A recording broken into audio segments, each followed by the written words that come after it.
All right, welcome back to Resilient Voices and Beyond. I believe this is episode 42. Wow, and even just saying that is pretty crazy, you know. I say it every time, but this has been a long time coming, and I appreciate all the support and help and words of encouragement from you guys and other people that's been listening, and even for prior guest speakers and on this podcast, you know, because without you guys, I wouldn't be able to do this. Probably be on here sitting here talking to myself. But no, I thank you guys, and I truly appreciate you guys. It has been a blessing to have you guys in my life, and to be able to be here and help kind of talk about the hard conversations, you know, and tell the stories behind the experience. So without further ado, because you guys know I can talk, I'm going to have my guest today introduce herself. Well, thank you so much, Michael, for having me on the podcast. My name is Brina Williams, and I am a senior at Western Michigan University studying social work, and I have experience in foster care. Okay. I appreciate that. And just getting right into it, you know, I ask this question all the time. I kind of shape it differently, but, you know, diving deep into your experience, where did it all begin for you? Yeah, so I have been in foster care twice in my life. I was in foster care for about a year when I was about a year old. So it's not anything that I remember or has had a great impact on my life or family dynamics. I just kind of during that year stayed with family. I think I was with an aunt and then my grandparents before being reunited with my mom and everything. So that experience doesn't really have a whole lot of impact, but I was returned to care or was taken away from my mom again for about a year and a half when I was in high school. We had been living with her now ex-boyfriend, who was just really abusive, very controlling, just in terms of, you know, finances, food, was abusive physically towards my mom, verbally and emotionally towards both of us, and sexually towards me. And we had been living in like a one-bedroom apartment for a while that like had mold, and we were just like really struggling. And it got to the point where we were actually living in a Motel 6, and things were just to the point that I just couldn't kind of hold it in anymore, and be stoic, just like going to school every day and acting like everything was fine at home, that I broke down to my freshman year English teacher. And of course, as a mandatory reporter, she had to report that or whatever. And because we were living in a Motel 6, it ended up taking a little longer for them to find us, but they eventually did. Took us down to the police station, asked us some questions, and it was that weekend, that very night, that I got taken away, or placed in care. And I ended up staying in 3 placements, the first being a family placement. That weekend, actually, I was supposed to spend the weekend at my cousin's house, and they were able to come pick me up. And then they were like, would you guys be interested in becoming foster parents? And they were like, yeah. And so I stayed with them. That was in February, so about a month before I turned 14. So still freshman year. And I stayed with them from that February until about that year's September.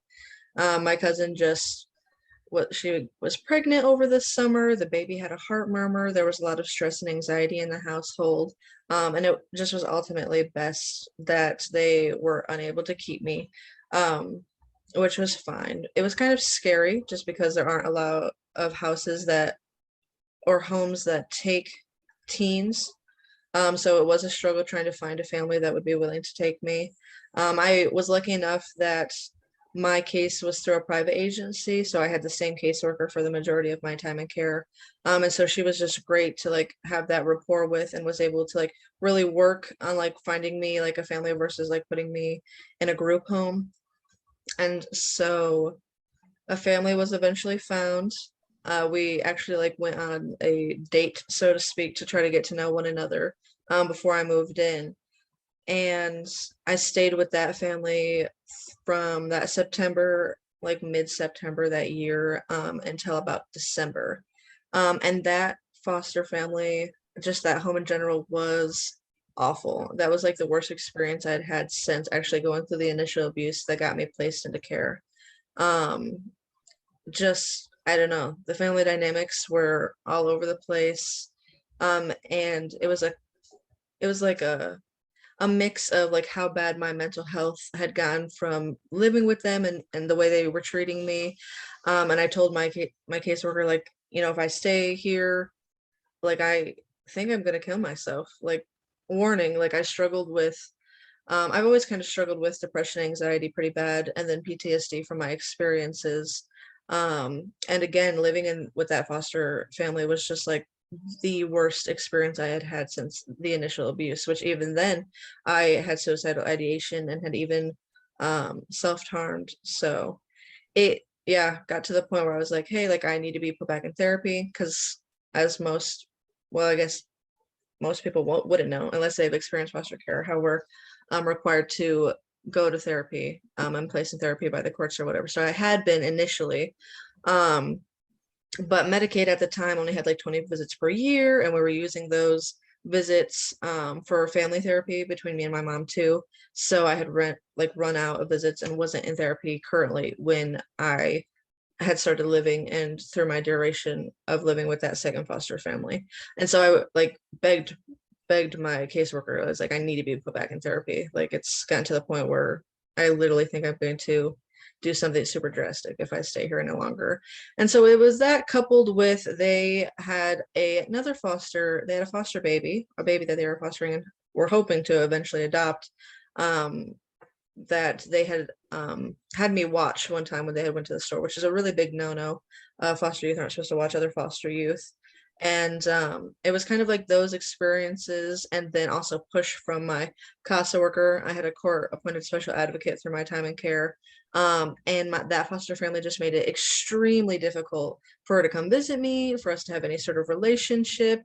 In fact, they made it hard for me to have any sort of relationship outside of that family. My dad was in prison at the time, and they didn't like me going to visit my dad, which my caseworker would take me to go visit him and stuff. They didn't like me having any sort of relationship with my mom, so it made visiting her and communication with her hard, and basically just tried to gatekeep me from my support system and surrounding community. Really, really wanted like me to call them mom and dad, and we're trying to force like a family structure down my throat. And I was like, you know, I already have a family. Like, the goal was reunification, and it always was. So those were some big struggles. So it was just like, I don't know, it's just everything at once ended up me getting kind of taken away from them. And I'm not exactly sure whatever happened to them in terms of like getting their license removed or any of the other youth in their care. But I was removed that December. I was actually at a friend's house, kind of celebrating our Christmas together. My caseworker called me and asked if she could pick me up, and I was like, yeah. And she was like, yeah, we've already like picked up all your stuff and packed everything up, and you're being removed, and we're taking you back to your cousins. So my initial placement to stay temporarily until they had somewhere for me to go. So for 2 weeks and over the course of Christmas, I was homeless. I was basically couch surfing at my cousin's. And despite, like, there was, of course, again, we ran into the issue of, oh, there's not anywhere for me to go because nobody wants teens. Really didn't want to go into a group home. My biggest thing was, like, I didn't want to switch schools because school had become my outlet. I was really connected to the friends I had made there, the teachers I had made there. That was like a really big part of just being able to survive for me. And it was looking like the only place I could go was a place towards Grand Rapids in Muskegon area, which was not a fan of, to say the least. It was away from my mom, away from friends, away from like the Michigan Youth Opportunities Initiative, which I had grown really close to. So just away from my support system and the goal it felt like we were working towards. So that was really scary. But despite all of that, that was honestly probably the best Christmas I had had in like 5 years. It ended up being really awesome to be around family. But not too shortly after that, when it was like I was preparing to say goodbye to all the people that I cared about that were in Lansing, my caseworker like came to me and was like, "Hey, I'm a licensed foster parent. Do you want to stay with me?" And I jumped at the chance, of course. Like by now we had established this beautiful rapport. She was someone that I relied on so much. And I was like, yes, 100% yes. And so I ended up moving in with her and her fiance, and they had a son and then a little girl that they were in the process of adopting. Um, and I stayed with them through December, beginning of January, until I got reunited back with my mom in June of that following year. And they were awesome. They were great. I couldn't have asked for like a better placement, honestly, that like wasn't family or people that I already knew. Um, it was almost like hard to be reunified because of course reunification was something I was scared of, just knowing like my mom's and I's past and everything, and like was she someone that I could trust to keep me safe and not have this experience again or whatever. But it ended up being good. Reunification, I mean, we live together still while I'm in school and everything, so it's been good. She did everything she had to do to get me back. Family therapy was really, really helpful for our relationship, and we just keep trying to work on communication since then. Awesome, awesome. You kind of gave me a lot of gems in there, and I'm trying to break these down because I want to dive a little bit deeper into some of these particular pieces of your story. Um, but I just want to say, it was awesome just hearing how you advocated for yourself, and it was like, yeah, I mean, yeah, I don't know how you specifically said it, but like, hey, like, look, I need therapy. Like, I don't know what y'all got going on, but like, this is what I know I need. So y'all got to figure it out, Oh snap, it's okay. Figure it out, go talk to somebody. But yes, I love that, and to speak upon to ask a question about that, when did you realize the importance of mental health, self-care for yourself? Like, when did that become like, I know I need this, for you? Yeah. So that time during that second foster home when I had asked for therapy, I really truly think that was the beginning of my advocacy journey, and self-advocacy. And that was like very out of character for me. During the abuse, especially, like, and even before then, I think from a very young age, like since I can remember, I've struggled with depression. And then kind of like during the abuse, I developed anxiety, and so I've been dealing with that ever since. But just like, I don't know, I was like an only child, so like I was alone a lot. As a child, my mom worked. She was the only, like one of the, well, my grandma worked until she couldn't, because when I was younger, we lived with my grandma and my uncle. My uncle had, I don't know, he was a mechanic for the longest time and was on disability. So but he was in and out of the house, like visiting friends and doing his thing. Um, and then my grandma worked for the state, and then my mom also worked. And so it was like I was just alone a lot. Elementary school was bullied a lot. So I had like a really negative self-image, and probably that was like the origin between being lonely family-wise and then being bullied at school was kind of the where my depression and negative self-image kind of or narrative developed. And then just throughout life, when I was 11, my grandma died, and of course living with her for literally like since my mom got me back the first time from foster care. I think we lived together, she said, like a year on our own before we moved in with my grandma. So like the majority of my life had lived with this woman, and so when she passed away, it was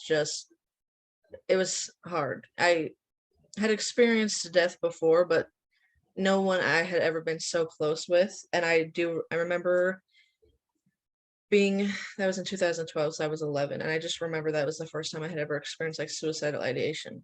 And I was like, I don't know, it was just so hard that I couldn't fathom being here without her. She was my best friend, she was my confidant. um And so I just remember that being the first time I had ever experienced that kind of thought.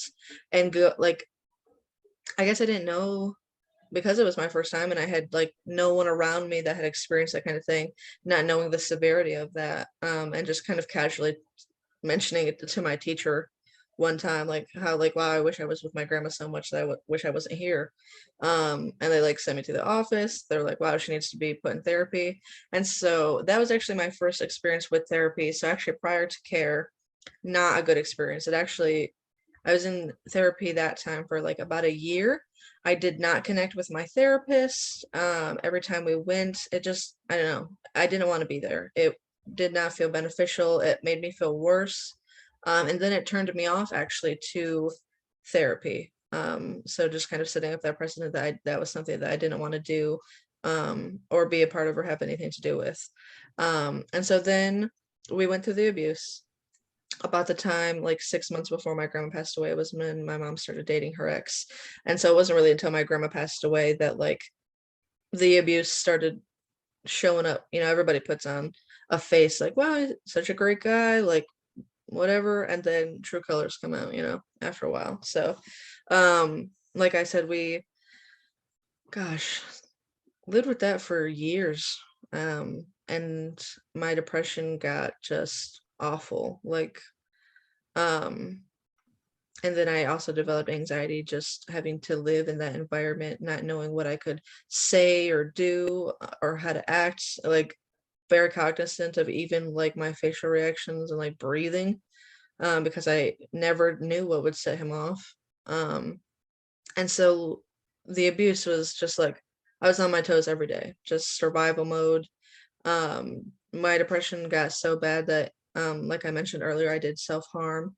Um, but in an odd way too, like it was like I had transferred schools during that time because after my grandma had passed away, we made the transition from Eaton Rapids to Lansing. So I started going to a different school and I met friends that like, it's gonna sound maybe sad, but like I feel like I had never had friends prior to switching to that school, just having been bullied and never really being able to connect with other people. And so I was finally like, I finally made real friends that they were all kind of quiet and sweeter. And so they looked at me as like, wow, you're so outgoing and you're so confident and so strong and resilient and everything. And, you know, I think it's true that we tend to believe what those around us believe about us. And it was really that kind of actually started helping me change the narrative that I had written for myself that was so negative. Um, and it like gave me things to look forward to. Like I wanted to be around to be friends with them, to celebrate birthdays with them, to create memories. I was just having such a good time and I like latched on to them in a way because especially through the abuse, at least for me and my mom, our parental, like our roles switched. I had to be the parent a lot of times. And so meeting these friends, when I say like protective, like it was almost like a nurturing kind of parental thing. Um, and so going through foster care and like meeting these friends and forming these bonds, like it made me want to stick around, and be alive for that. And for a long time, actually, through foster care and then even high school, I kind of lived my life in a series of small goals. Like I need to stay alive until, you know, my friend's next birthday, or I need to stay alive until Christmas, or stay alive until, you know, whenever. So like these small like intermediate goals of things that I wanted to be here for, and then like there was always something after that that I could latch onto. And so that was super important in just my survival journey, mental health journey, through foster care and then throughout high school too. But so in that second foster home, again, we weren't doing therapy at the time. We had run out of visits, which family therapy was super beneficial to me and my mom, and I'd say to my own mental health, just trying to figure out that relationship and the roles that we like struggled with, and kind of what that meant, because I didn't know, but I had so much anger, just so much anger at just both my parents for not being there, like my dad being in prison and my mom, like she was physically there, but mentally she was not. Like what, I could understand like why were you dating him? Like why were we there? Like why didn't you get us out, basically? And it took me a long time like into my adulthood before I kind of understood that like, oh, she was also a victim. But so in that second foster home, my mental health just got so bad. It was so reminiscent of the abuse. Again, they were like gatekeeping my interactions, so it made it hard to depend on those supports that I had become so attached to and had latched onto. My CASA worker, she came to visit me every week, and I had gotten really close with her while I was living with my with my cousin for that first home. And so like they were making it hard for me to communicate with her and to see her. It felt like I couldn't communicate with my caseworker appropriately even. And I didn't like having conversations in that house because I felt like they were always listening in. They had given me a phone to use while I was there, and they just were so like, I need to check your messages. I need to check what you're doing. Like I felt like I had no privacy. Like even in the home, I felt like I couldn't have my door closed because they would just walk in. The woman of the house in particular would do that kind of thing. And she wouldn't close doors either, which was uncomfortable for me. Like, I'm glad you're comfortable, but I'm not comfortable with that kind of thing. Like I need those boundaries in place. And so it just got to the point, I, in the bathroom, had a pocket knife that I had, and just like, I don't know, I got to the point that it was very like despairing. I was thinking about taking up self-harm again, and really truly didn't want to be alive anymore. Like even waiting for them at school, it took them about an hour after school had ended to pick me up, and I had been dealing with anxiety for a while then, just through the abuse, but that I had never developed anxiety so bad that I had started developing like physical symptoms just waiting for them. I'd feel sick to my stomach during my time in their care. I had insomnia and couldn't sleep because I just never felt safe. 100% was reverted back into that survival mode and unhealthy coping mechanisms that I had developed during the abuse. And it was really hard actually to be like, go to my caseworker and be like, hey, like I think I need therapy or else I'm gonna kill myself. But it was because, and like again, so like my prior experience with therapy had kind of turned me off to therapy, and so I didn't appreciate it enough, I don't think, while I was in it. And so when it was not there, I noticed a significant difference, and just like how beneficial that was. And then of course I had a taste of like wanting to be alive, like having those friendships and like wanting to be here. I had a little bit of taste of that. And so I think it was kind of a little bit both of those that I was like, hey, I don't want to just give up. Like I've made it this far. I didn't come this far just to make it this far. And so I was like, hey, like I need therapy. And I don't know how she made it work, but she made it work. And I ended up going back to the therapist that I had started off with, and that me and mom did family therapy with. And I've actually been seeing that therapist for the past 6 years. And yeah, that's probably one of the hardest things I've ever done though, was asking for that. Wow, mental health and finding a sense of self has been a significant part of your journey. Yeah. It's beautiful now to see the outcome of I guess getting to a place where like I need a change, I need a shift, and not really knowing the end of what that shift may be because it's really scary, but you're like, Yeah, it's something got to be better than this, gotta um be. and my next question, and asking, because you've been through abuse and you watched your mom be a victim of abuse too, and my own journey of my abuse, I dealt with a lot of different things, and I spoke about this before. Like I was not only physically abused, but emotionally, verbally, and the most significant was I was sexually abused by a male and a female for years. And For me, growing past that abuse is when it became significant. Yeah, Not during the moment of it. Like during the moment of it, I guess my child mind wasn't really processing, you know. yeah, But then getting to a place where everything is moving, society is moving. I finally, like, things started to seep in through cracks of my mind, and I'm like, oh wow, like feel that one, you know. Yeah. So for you mentioned that you were bullied and all these different things. So how did that play a part in self-image and identity as you grew Sure. up? Uh-huh. It was a struggle. I'm not even gonna play with you. It still can be a struggle. I still have really, really awful, like, bad days. Um, but I've worked a lot trying to rewrite the narrative that it feels like the world set up for me. Um, Mm-hmm.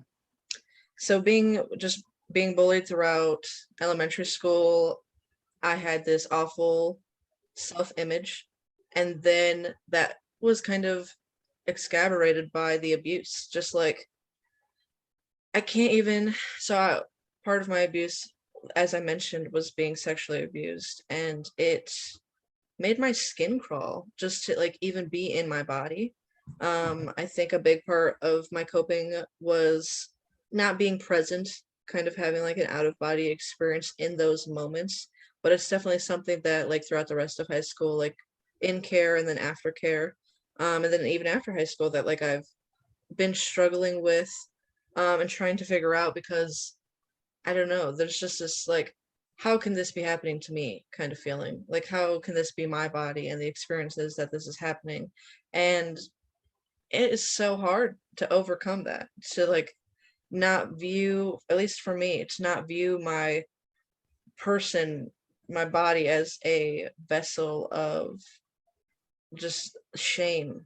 Just like how, like, what about me was so wrong that it incentivized this grown man to abuse me in the ways that he did.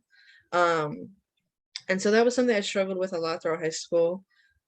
Like I mentioned, kind of finding the friends that I had found definitely helped. It got, I know at the very like the deepest, darkest part of like my like low self-esteem, negative self-image, I tried to cover up myself so much and make myself so small because I didn't want to be there. I didn't want to be noticeable. I didn't want grown men to look at me like that. So like I would wear like jeans that weren't tight. I wear sweatshirts and jackets every day, like even during the summer when it was blistering hot. I tried to wear like I never wore makeup or jewelry or hair or like I just tried to be as plain as possible. That way I'd go unnoticed.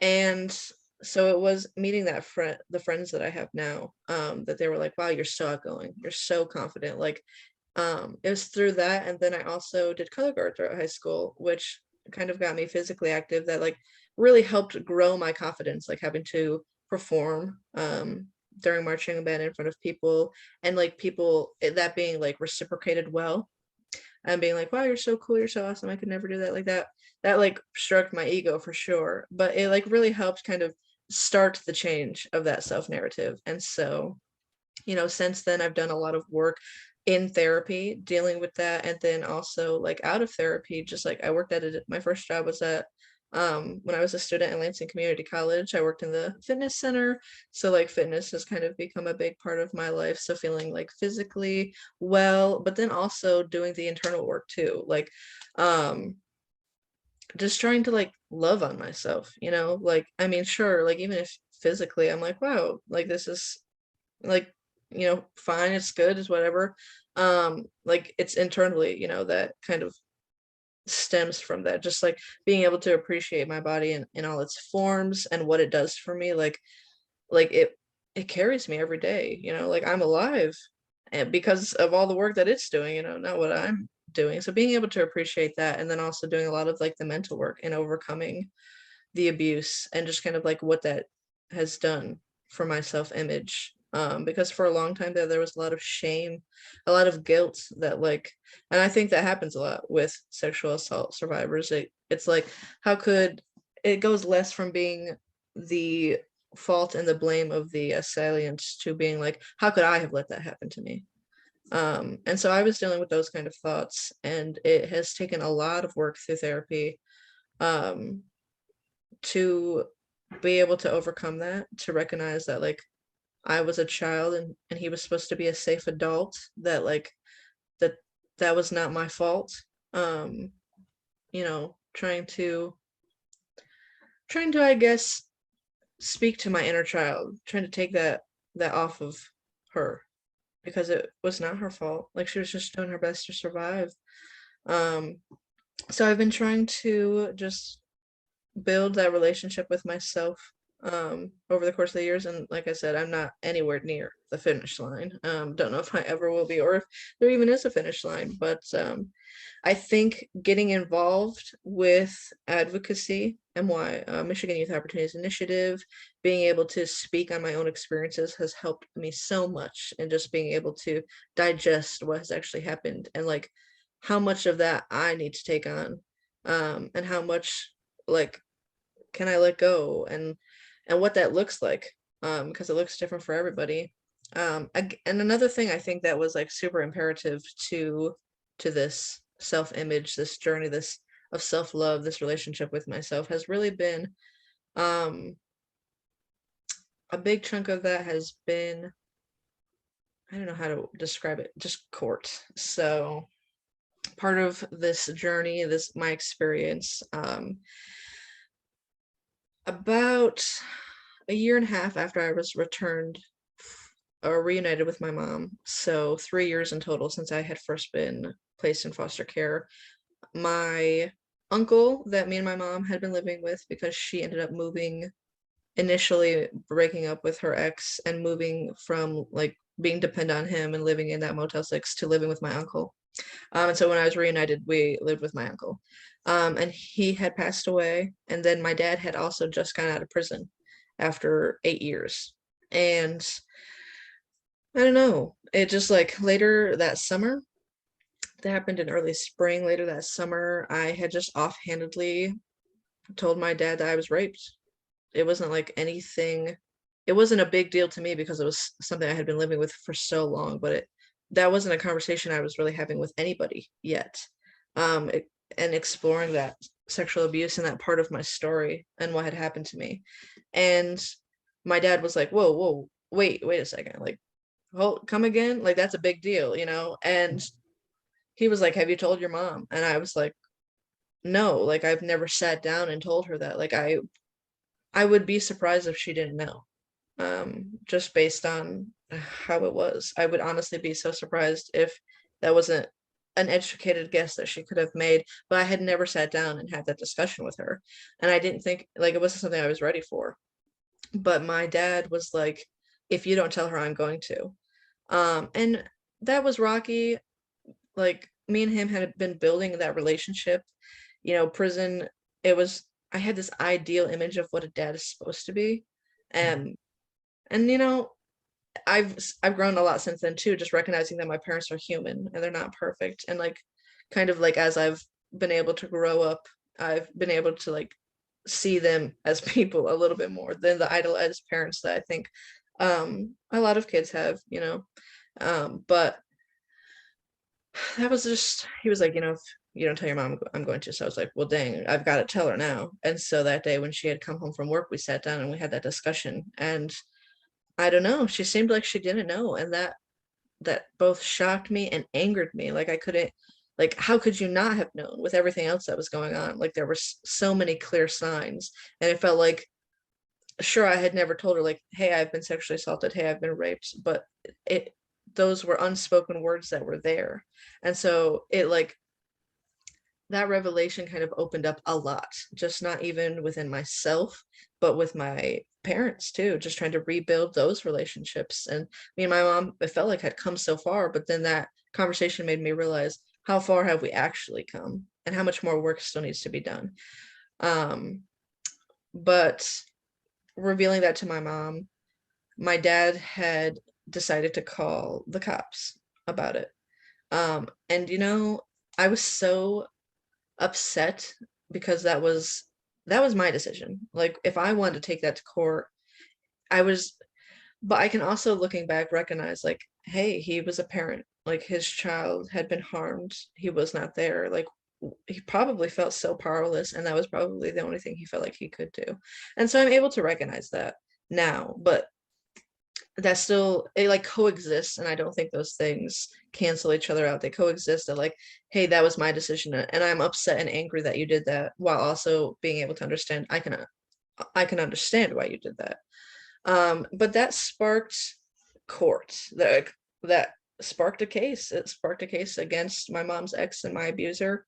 Um, I learned that since my mom and him went separate ways and had nothing to do with our lives anymore, he had been living with another young couple who, um, I'm not even sure all the details, but it sounds like there was some sort of abuse that had happened. And he was in jail. He was already in jail. And so then that like sparked more guilt. Like, wow, because I didn't say anything sooner or do anything sooner, like he was able to perpetrate again. And so I took that, and that wasn't my fault. Like, I can't control him, but I took that in on myself. Like, why didn't I do more initially, to prevent that from happening to somebody else? Because I know what that experience has been like for me. And so it just unleashed that my dad calling the cops ended up sparking like a 3-year court date that actually just ended this last fall.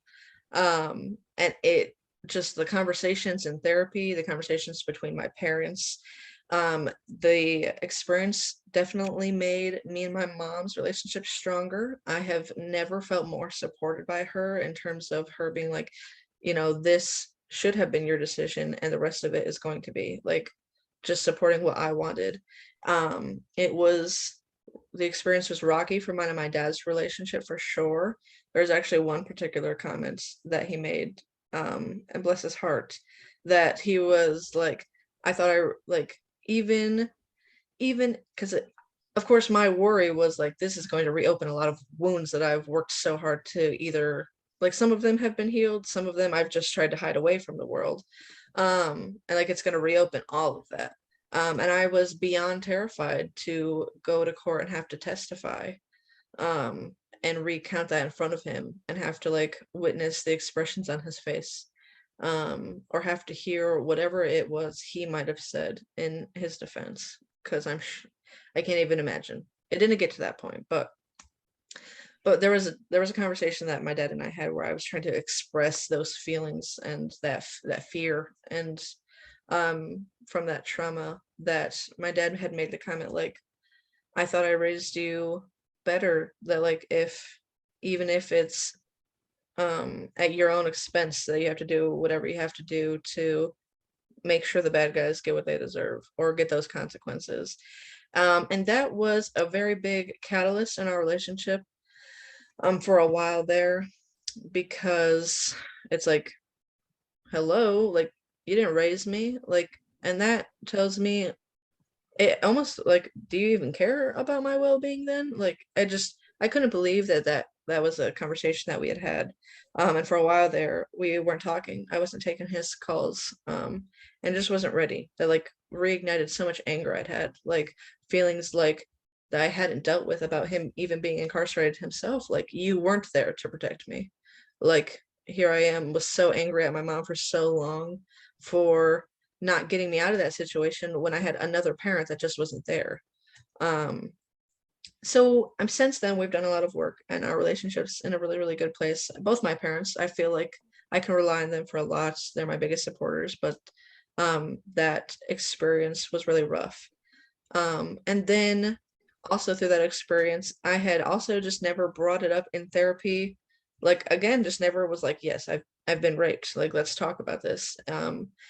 After having that conversation and telling my therapist about the experience, about my dad had been like, hey, like, you tell your mom, or I'm going to, calling the cops, because that experience that night, like, I begged him not to, like, and I was hyperventilating and throwing up because I was so anxious. And he did, but just telling my therapist about that experience kind of changed the dialogue, of course, of our sessions, and we started exploring those feelings of shame and guilt and the negative self-image that I was holding on to for so long, about how this was my fault. or how could I have let this happen to me, or why didn't I do more sooner, or the guilt I had from knowing that he was in jail from a similar experience. And then as we were going through the court, we also explored feelings of like, I felt this unbearable pressure that I don't know where it came from. Probably a little bit, but from the conversation I had with my dad, a little bit from like what I've seen in the media, but I was like, I have to go to court and I have to testify because there are so many women and men and non-binary folks and just everybody who experiences sexual abuse that don't ever say anything and don't go to court and don't testify and don't do anything. And so the advocate in me that I had been developing, through MYY and just all those experiences was like, I have to do this for like the good, just the good of humanity. And that is a back-breaking pressure to have put on myself. For anyone to put on themselves or for other people to put on people. It is not their job to,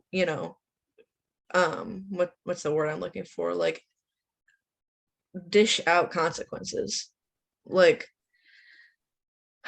my therapist said something profound that I can't even remember exactly what the words it was she said, but she was like, your well-being and your safety and your mental health can coexist in this space that yes, he did something wrong and he needs to be consequenced, he needs to have consequences, should be punished, and those can exist without me feeling like I'm the one that needs to do that. Like it's the court's job. It was the court's job to put him away, I didn't need to put this unyielding hero pressure mindset on myself that like I needed to be the one to do it. And so I struggled a lot with that for a long time, whether or not I want to move forward with like going to court and risking testifying, or just dropping the whole thing. Because again, those were conversations that I'm not sure that I was ready to have. And, I think growth comes at a time when you don't think you're ready for it. Because I think a lot of those conversations that I didn't feel like I was ready to have, when we had them, they were beneficial to me. They were real and raw and they were hard to have, but I just can't even, the amount of growth that came out of those was, I could have never expected. And so through a lot of that court case is when a lot of the self-narrative that I had written for myself that I was trying to rewrite, like inside, occurred. That was when I was like able to recognize like, hey, I was a child when this happened and this was not my fault. And that was not feelings I should have kept or held on to or put on myself. That's when a lot of that kind of stuff happened. And the result of that case, I didn't end up having to testify. I ended up writing, I guess they deemed it not necessary. There was enough evidence and stuff. But I ended up writing a letter because I didn't want to be there because victims, I mean, I prefer the term survivor, of course, but court talk, victims had the option to be there, to witness, to speak if they wanted to, or to write a letter. And I didn't want to be there. I was done with it. I was like, I've made my peace. And actually the outcome from this has been less of anger towards him as a person. But like, because I think initially too, I had so much anger that I was like, wow, I do want him to die. I want him to suffer, burn in the depths of hell, like something like really extreme. And I think that experience allowed me to heal so much internally that I was like, I don't want that for you just because you did something bad for me. I hope that you become a better person. And I hope you never do that to anybody again, because that's the only way, by like reforming yourself, that's the only way that you're ever going to be able to make it up to me or the other people that you've hurt in your life. And so that's basically what my letter was. I titled it to Jay. Oh, dang, I was trying not to say his name this whole time, but I titled it to him and to my younger self. And it was just basically an explanation to both of us that like this was something you did, like this was your actions and this consequence is because of those actions. And like I've had to heal and overcome this, and I have, and like you haven't broken me. And then just sending him off with like, I hope you're better. I hope you be better. Can be better. Awesome, awesome. Um, it's just very powerful, hearing, your story and your experience, and kind of walking through that journey of the significant trauma that you face and the ongoing barriers of understanding with parents and self, you know. Um, and a lot of us, who have been through those significant traumas that leave a lasting print, you know, in our lives, we struggle. We struggle with It's living hard. living past it, living past that trauma. Um, and I said that I was having a conversation with my siblings recently. I've done some traveling, having a conversation with my siblings recently, and we all have different experiences with my parents. We all have different dads. We have the same mom, and I'm the youngest. I'm the only one who entered into the system. My siblings um, recant their stories of having abuse and having different things happen to them. You know, and we find ourselves at a crossroads because of the differences and experiences. And I got to a place, as an adult, you know, having those conversations with them and having the conversation all together that, respectively, my story is my own. My experience happened. Yeah. Um, Retracing back, because I did not have the opportunity to sit back and talk to my parents. I don't have that opportunity. I have one living parent now, but I Mhm. haven't had the opportunity to sit down. So what I did to help me heal and help me process, to be at a place of I can go forth knowing that this happened and I'm okay. You Yeah. know, I retraced the roots, and I speak about this a lot on my podcast. And I retraced the roots to understand the why, and why the outcome was what it was when I was there, and by understanding their story, what happened to bring me into life and to be in the dysfunction, I I I kind of understand the walk in their shoes, not condoning the abuse, not condoning what happened, but taking an opportunity to take that walk, you Mhm. know, and it made me a better person in my mental health and self care, to say the least, because I was able to take my anger outside of it, and look at it from a different lens. And I believe you did that too, from hearing your story. Um, so I appreciate that, and I appreciate your honesty and vulnerability with that. Um, Yeah, and again, I think those things can exist together simultaneously mhm, to recognize like, hey, you know, I think it always happens later in life, but you look back, you have these conversations, and you realize the generational trauma that's there, the mhm, experiences that they had, that like, wow, that makes so much sense, that like, oh, this is how you raised me, or this was your parenting style, or like this, like you're able to get it, and it's okay, but like don't condone it. Yeah, I think those are things that can exist at the same time. definitely, definitely. Super. And I'm looking at our time, and I Mhm. know we spoke before. All right, So it's so much to say. no, right, right. There is so much to say, and I'm glad that we started with this part. And just so the listeners know, like, I talked to Brina, and I told her, like, I know you have a significant story, and I know there's a lot to capture and everything. So I wanted to two-part this episode. Um, so with that being said, what advice um do you have on people who are actively going through it, Yeah. or even coming out of it, that process, first going forward? Yeah. Gosh. Well, since we're doing two-part, anything that has to do with school, future goals, all that, we can talk about that next time. But in terms Mhm. of going through it and even coming out of it, it is so hard to advocate for yourself, but never stop doing it. At the end of the day, even if you have a strong support system, like this is your story, these are your experiences, and there's a lot that you can't control. And that's something that I've struggled with a lot personally is especially coming from an abuse that was so controlling that like now that I'm out of it, I want to be able to control every single thing in my life.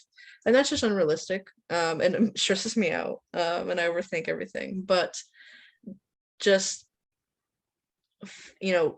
being able to control the things that you can control, like for instance, the experience with court and my dad. Like my dad took my ability to whether I wanted to go to court and pursue that as a case away from me. But then I was able to take back that control through the rest of that. And I fought so hard and struggled so much internally about what I wanted to do and came to a conclusion that was beneficial for me. Um, and even if you feel like you're disappointing other people or you're letting people down or it's the wrong path, like you got to do what's best for you. And at the end of the day, the decisions you make, other people aren't going to have to live with those. You're going to have to live with those. And so make decisions that are going to be beneficial to you and your mental health, are going to make you happy, that you're going to look back on and be proud that you made. Um, you know, because living your life with regrets, I've had to, I've stood witness to my mom in particular having so many regrets in her life.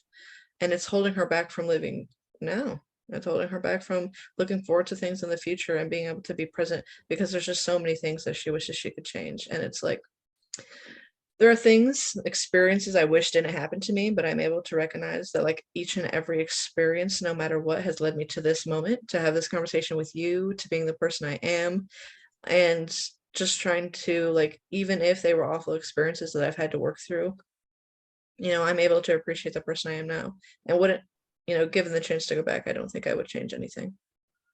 So just, it's a long journey being sure of yourself, but being able to be sure of yourself, advocate for yourself, because again, this is your life. You got to live with it. I appreciate that. Very sound advice. Very sound. Um, one thing I want to leave with you guys that are listening, that I say this and hopefully it doesn't make anyone mad or whichever, it's with every good thing there Mhm, comes sacrifice. mhm, And the sucky part about that is good people tend to have a lot of sacrifices that has happened to them. Um, and I think about, which we're going to get into in our next episode. I think about all of the great work that you're doing now, and all mhm, that you have experienced and what you had sacrificed in your life and had to grow from, mhm, you know. Um, it's a lot for a person to take on, you yeah. know. And I think about that personally for myself. I came to a place where I was like, nobody would be mad if I just said, forget the world, because I had been through so much, you know. It, Mhm, it, it would have been, I understand why, yeah. he's saying that, Yeah. you know, and it would have been respected. And to some people, it would have been expected.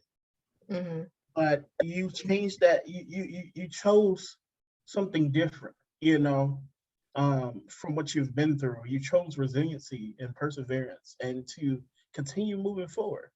In your darkest hour, you chose that, and that is admirable and inspiring, you know. So, I say to the audience, you know, there is sacrifice, and I respect either way you mhm. choose, you know. Um, but what I want to leave with you guys is that there is a choice, you know, Always a choice. there is a choice, and in this day and age, um, we go through so much.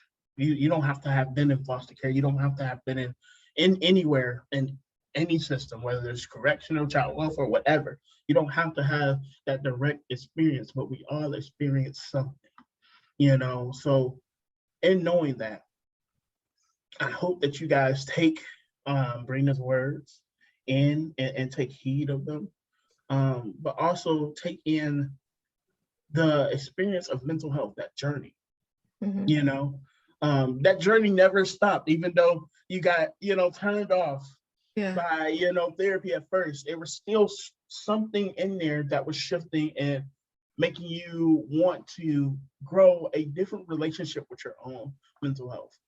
And I can attest to that too. Like, me, I had a therapist that eventually just left, was supposed to refer me over, and I never got referred over. So, but mental health never really stopped for myself.